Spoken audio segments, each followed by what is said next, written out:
New Bashundhara real estate লিমিটেডের ভুক্তভোগী গ্রাহকদের পক্ষ থেকে আয়োজিত আজকের এই মানববন্ধন।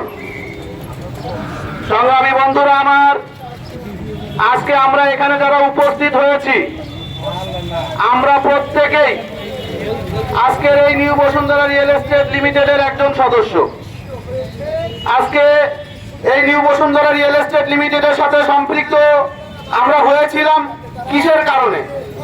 এক নাম্বার কারণ ছিল আমরা সুদমুক্ত জীবনযাপন করব, হালাল ভাবে জীবনযাপন করব। এই যে সুদমুক্ত জীবনযাপন এবং হালাল জীবনযাপন করা, এটা তো প্রত্যেক মুসলমানের উপরে ফরজ। মুসলমানরা সর্বোচ্চ চেষ্টা করবে হালাল ভাবে জীবনযাপন করা।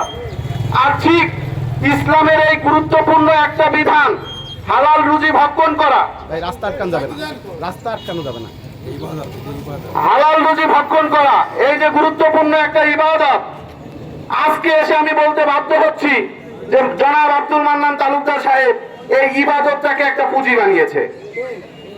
এই হালাল রুজি ভক্ষণের এই আল্লাহ পাকের গুরুত্বপূর্ণ একটা ঘোষণাকে পুঁজি বানিয়ে আমাদের মতো নিঃস্ব সাধারণ হাজার হাজার মানুষের কাছ থেকে তাদের জীবনের কষ্টার্জিত অর্জনের সিংহভাগ অর্থ সে হাতিয়ে নিয়েছে বলতে বাধ্য হচ্ছে এই কারণেই যে গত 2018 সালের নভেম্বর মাস থেকে কোম্পানির লেনদেন সংক্রান্ত কার্যক্রম বন্ধ করে দিয়েছে। এটা খুলনা অফিসের বন্ধ হয়েছে, বাগেরহাট অফিসের বন্ধ হয়েছে, মংলা অফিসের বন্ধ হয়েছে, পিরোজপুর অফিসে বন্ধ হয়েছে মঠবাড়িয়ার অফিসেরও। সেই থেকে শুরু করে অদ্যাবধি পর্যন্ত আমরা যতবার হেড অফিসে যোগাযোগ করেছি, ডিস্টার্ব করেন না, আমরা যতবার হেড অফিসে যোগাযোগ করেছি, মান্নান তালুকদার সাহেব বাহিরে থাকাকালীন তার সাথে আমরা যোগাযোগ করেছি, সে জেলে থাকাকালীন সময়ও তার সাথে আমরা একাধিকবার যোগাযোগ করেছি। তার বক্তব্য ছিল আপনারা ধৈর্য ধারণ করেন, আমি বের হলে সব ঠিক হয়ে যাবে। আপনারা জানেন দীর্ঘ একটা লম্বা সময় এদেশে একটা ফ্যাসিবাদী শাসন ছিল, যে কারণে আমরা স্বাধীনভাবে কথা বলা তো দূরে থাক, শ্বাস নিতে পারি নাই, আমরা চুপ থাকতে বাধ্য ছিলাম।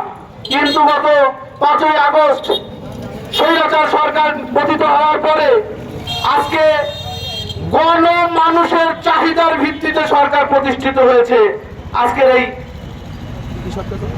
অন্তর্বর্তীকালীন সরকার, এই অন্তর্বর্তীকালীন সরকার আজকে রাষ্ট্র চালাচ্ছে গণমানুষের চাহিদার উপরে ভিত্তি করে। আজকে আমরা স্বস্তিতে শ্বাস নিতে পারতেছি, আজকে আমরা স্বস্তিতে কথা বলতে পারতেছি। এই স্বৈরাচারী সরকার দেশ ছেড়ে পালানোর পরে, এই ডক্টর ইউনূস সরকার আসার পরে আমরা যখন আব্দুল মান্নান তালুকদার সাহেবের সাথে আমাদের প্রতিনিধিরা যোগাযোগ করে, সে প্রতিবার বলে আর অল্প একটু সময় দেন, আমার সমস্যার সমাধান হয়ে যাচ্ছে। আমরা দেখতে পেলাম সে আমাদের কাছ থেকে সময় নিতে নিতে এর ভিতরে তার সন্তানরা, তার আত্মীয়রা, কোম্পানির কর্মকর্তারা কোম্পানির জমি বিক্রি করে দিচ্ছে। আমাদের কেউ একজন আব্দুল মান্নান তালুকদার সাহেবের ছেলে মিজান সাহেবকে যখন প্রশ্ন করলো যে বাবা তুমি এই জমিগুলো বিক্রি করতেছো, এই টাকাগুলো কি করতেছো, তার বক্তব্য হচ্ছে যে আমার বাবার জমি আমি বিক্রি করব, কৈফিয়ত দেব কার কাছে? আমরা খুলনার মানুষ আব্দুল মান্নান তালুকদার সাহেবকে অনেকটা চিনি না, কিন্তু 50 বা 60 ঊর্ধ্ব বয়স্ক বাগেরহাটে যারা আছেন আপনারা তো আব্দুল মান্নান তালুকদার সাহেবকে চেনেন, যে সে কোন জমিদারের সন্তান, সে কোন জমিদার বংশে জন্মগ্রহণ করেছে, সে কি করেছে, তার ভাই ব্রাদাররা কি করেছে, এটা তো আপনারা সবাই জানেন কম বেশি। অথচ আজকে তার সন্তানের বক্তব্য আমাদের কষ্টার্জিত টাকায় কেনা জমি বিক্রি করবে, কৈফিয়ত দেবে কার কাছে?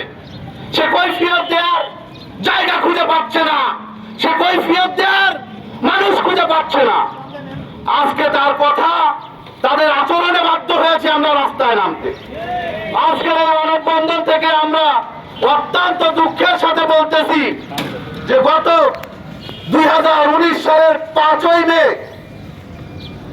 30/5/2019 এই তারিখে দুদক আব্দুল মান্নান তালুকদারের বিরুদ্ধে মানি লন্ডারিং মামলা করে। সেই মানি লন্ডারিং মামলায় 108টা দলিল প্রয়োগ করে, 4টা গাড়ি প্রয়োগ করে এবং তাদের ব্যাংক অ্যাকাউন্ট জব্দ করে। আমরা অত্যন্ত আফসোসের সাথে বলতে বাধ্য হচ্ছি, 19 সালে দুদক মামলা করলো, সেই মামলা আজকে 2024 সাল শেষ, 25 সালের দোরগোড়ায়, অথচ এখনো পর্যন্ত মামলার তদন্ত রিপোর্ট দাখিল করা হলো না। এর পিছনে কারণটা কি? এর পিছনে কারণটা কি আজকে আমরা জানতে চাই। যে 2019 সালের মামলা 24 সালে এসেও তদন্ত রিপোর্ট দাখিল হয় না, তাহলে আমরা কি ভেবে নেব যে দুদক আব্দুল মান্নান সাহেবের পকেটে? এটা তো আমরা বলতে বাধ্য হচ্ছি। ভাই রাস্তাটা ছেড়ে দাঁড়ান, রাস্তা ছেড়ে দাঁড়ান। এই বড় ভাই, এই যে বড় ভাই, এই যে আপনাকে বারবার বলার পরে আপনি সরেন না, সমস্যাটা কোথায়? কথা বলতে দেবেন না, আমাদের দেখার কি আছে? সংগ্রামী ভাইরা আমার, আমরা নতুন করে আবার দুদকের কার্যালয়ে যোগাযোগ করেছি। আগেকার যে দুর্নীতিগ্রস্ত অফিসার সেটা ট্রান্সফার হয়েছে। আজকে দুদকের কার্যালয়ে যিনি আছেন, তিনার সাথে কথা বলে আমরা সন্তুষ্ট। তিনি আমাদেরকে আশ্বস্ত করেছেন, আমাদের সহযোগিতা চেয়েছেন, তিনারা ব্যবস্থা গ্রহণ করবে। আমরাও তাদেরকে সহযোগিতা করার আশ্বস্ত করেছি। আপনারা জানেন গত মাসের